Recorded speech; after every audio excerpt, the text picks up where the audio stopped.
Bueno chicos, bienvenidos. Vamos a mirar entonces el día de hoy qué es una bobina. Una bobina. Para esto pues vamos a mirar exactamente qué es una bobina.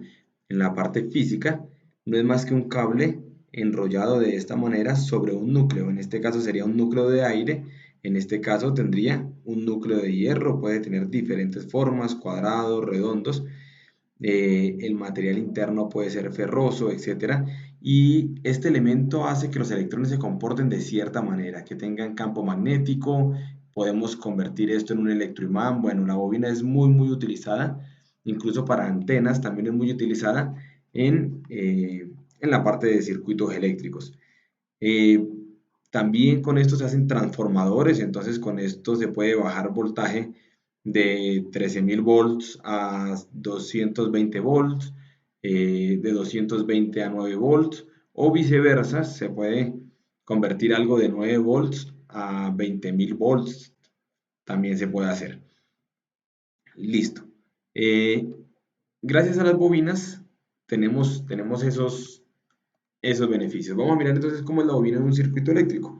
El símbolo de la bobina, este es el símbolo de la bobina, está medida en henrios, normalmente se le da la L, donde L es inductancia. Esta L es en honor a Lenz, que hizo grandes avances está funcionando, ok, grandes avances con todo lo que tiene que ver con bobinas de magnetismo. Y el término, así como digamos la resistencia es en R y ohms es la unidad en honor a ohms, pues aquí tenemos la unidad de la bobina en henrios, una H, henrios, en honor a Henry, que es uno de los físicos también estadounidenses que ayudó muchísimo al avance de las bobinas en la tecnología. Joseph Henry. Entonces, tenemos aquí la bobina podría ser de un henrio, eso sería el valor de la inductancia, un henrio, con mayúscula, perdón, un henrio. Listo. Cuando está corriente, ¿cómo funciona la bobina? Entonces vamos un poquito como a la psicología de los electrones, más o menos a lo que pasa realmente allá en el circuito eléctrico.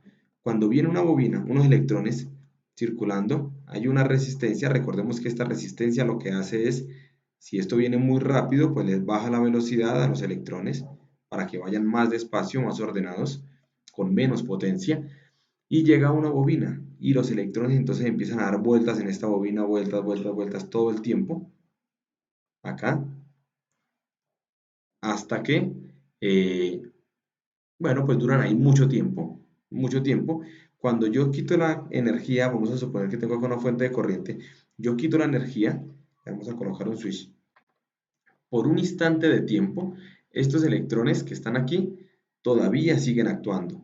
¿Sí? No sé si dije esto en el otro video, pero todavía siguen actuando de manera que los electrones van a tener un comportamiento. No es una caída brusca de que se apagó, ¿sí? De que ya no está, sino que va a tener una caída un poco más prolongada. ¿Listo? Vamos a mirar qué tipo de caída también tiene esto, si es así, si es así, si es exacto, o cuando una bobina pues cae de una. Hay unas que incluso tienen este comportamiento, van y como que se devuelven los electrones. Entonces, algo importante de este fenómeno es que la bobina no acepta cambios bruscos de corriente. Es decir, si yo le tengo aquí esto cerrado, tengo este switch aquí, y le colocamos acá 2 amperes. Aquí viene circulando 2 amperes por todo esto, están circulando los 2 amperes. Y de un momento a otro le cambio este valor que está aquí a 5 amperes, digamos, o le subo el valor acá a 5 amperes. Así en un instante de tiempo, para una resistencia sería como que viene a 2 amperes y de pronto los 5 amperes y lo recibió de una. Una bobina no acepta este cambio brusco de corriente. Una bobina no va a aceptar esto así. La bobina va a garantizar que por un tiempo pequeño aquí todavía siga funcionando 2 amperes, aunque ya vengan 5. por un instante de tiempo. Entonces se dice que no admite cambios bruscos de corriente. Por eso mucha gente dice que la bobina acumula corriente. Porque si yo apago también esto, no le doy 5, perdón, voy a volver esto más pequeño.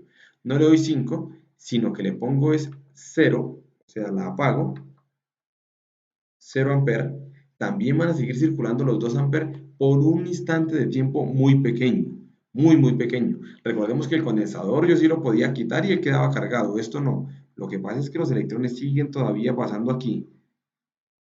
Esto todavía está marcando 2 amperes, 2 amperes. Así vengan aquí 5, 4 o 0, mientras estos todavía no terminen de gastarse, 2. Cuando terminen de salir, ahí sí van a llegar los nuevos, sea 0, sea 5 o sea lo que sea.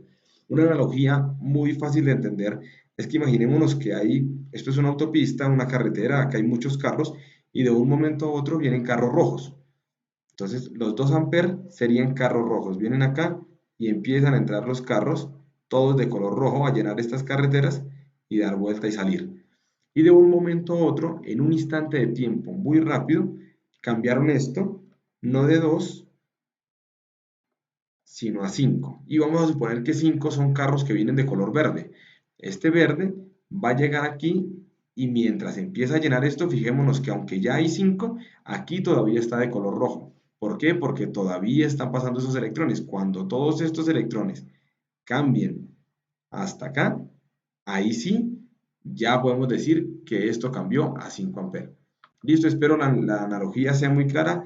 Me encanta muchísimo poder saber cómo funcionan los electrones, poder saber cómo funcionan los elementos para, eh, pues para lograr crear circuitos, diseñar y entender lo que pasa en un circuito cuando lo vemos. Entonces, no admite cambios bruscos de corriente. Esto lo copio porque es muy importante, muy importante. Cambios bruscos de corriente. En el condensador no admite cambios bruscos de voltaje. ¿Listo? Vamos a dejar este video hasta ahí, muy pequeñito. Lo importante es esto, este es un concepto fundamental y hay que tenerlo.